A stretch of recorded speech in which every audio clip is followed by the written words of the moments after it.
Let's first quickly have a look at what mastering actually is in audio and in music. A lot of people have their own opinion about that.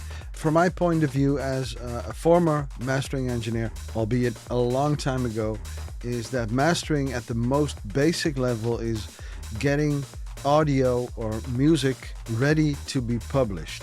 So what that means is that it maybe needs to sound a specific way. It needs to have a specific level. It needs to have a certain width to it. It needs to be technically in order. So it's in the right sample rate and bit depth and all that stuff. And all those things combined is what I think is mastering. So in practice, that means a certain sound, so equalizing. A mastering engineer needs to have a certain sound in mind that it can actually sculpt all types of audio coming into his studio too. And that is, of course, a creative decision. There are very famous mastering engineers in the world that have their own specific sound, and they are able to take everything that they're being sent and give it a specific sound, a specific equalizing curve, if you will.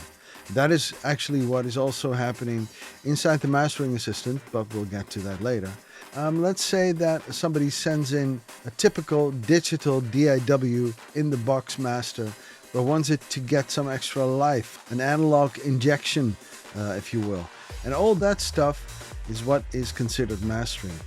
Dynamics and level is, of course, a very technical element. If you need your music to be played on Apple Music or on Spotify, they all have their level standards. If I send a track to Spotify and I've got it mastered to maybe -7 RMS or LUFS, then Spotify is simply going to take it back to -14 because that is their standard. And while I was mastering it, I probably had the DJ in mind. We want the tracks they play to sound really loud and powerful. That's not always the case for radio or streaming services. So in short, mastering is not that broad of a science, although some engineers tend to think otherwise and think it's a very, very deep subject. I don't always agree with that, but that's just me.